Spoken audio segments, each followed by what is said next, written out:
I love Petit Verdot and enjoy every glass of it I have the opportunity to try. In France, Petit Verdot is a blending grape. It's not a standalone varietal. Here in the United States, we have made it a wonderful standalone varietal, and the one I'm going to try with you today is absolutely delicious. So we're going to make some wonderful barbecue beef ribs. I love them. I love them with Petit Verdot.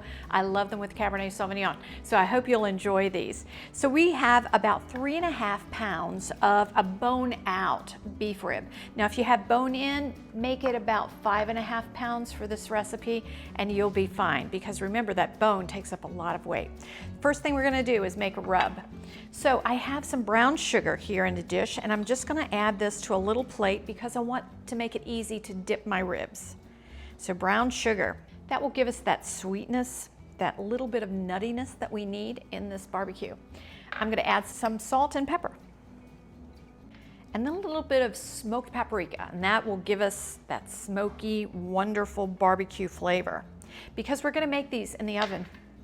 Some dry mustard, and I love dry mustard in my barbecues because it gives a little tartness. Next I'm going to add cumin. I love the smell of cumin. Just a little bit, about 3/4 of a teaspoon in this batch. And then a little bit of garlic powder and onion powder. Last but not least, a speck of cayenne. Now you don't want a lot of cayenne because remember, with barbecue and red wine together, that tannin will really bring out that spice, and it can be a very burning flavor. If you're going to have beer with this, by all means, load in the cayenne. Now let's just mix that up. We want to get it nice and mixed through because we don't want clumps of any one particular thing on our ribs. But you'll see how simple this is to make. We're just going to put these in the pan once we have them all rubbed, and then the sauce is going to go right over top of them, and they're going to braise in the oven for about 3.5 to 4.5 hours. So let's just rub these on all sides. Just like that. We're not browning them, we're just laying them in the pan. And they can touch. Try to keep all that rub on your plate if it's not on the ribs, because we're going to use the rest of that in our sauce. And what I want to do now is take 2 8-ounce cans of tomato sauce. Simple tomato sauce. You can have herbs in it if you'd like. You can make it plain, but I like mine just plain for this. And then I'm going to add 1/4 of an onion that I've just chopped. And a little bit of Worcestershire. And then I want to add all of the remaining seasoning.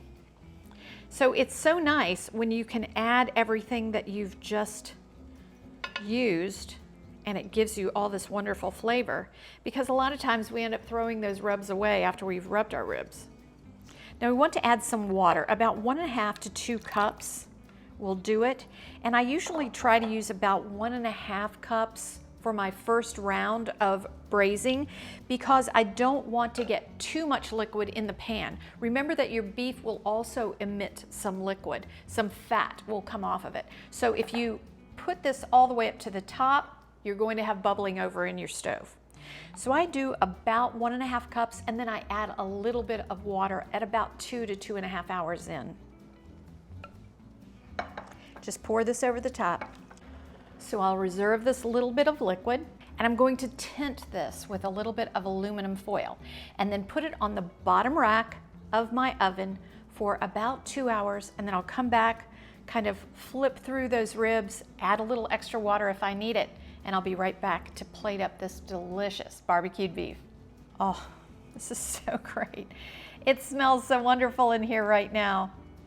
I love the smell of barbecued beef. Now you can cook these to about 4.5 hours and they will just fall apart. At that point, you can use them either just on a plate or you can use them as a sandwich.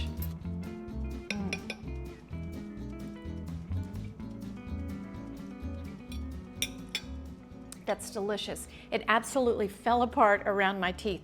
It's sweet, spicy at the same time, and just wonderful. Now let's try it with that wine. So again, this is a beautiful Petit Verdot. from the Monticello AVA, and it is so great. Petit Verdot will give you a little aroma of lilac, violet, dark cherry. Oh, it's just beautiful. And on the palate, it is incredible. The two of these things just go together so well, and I hope you'll enjoy trying this recipe.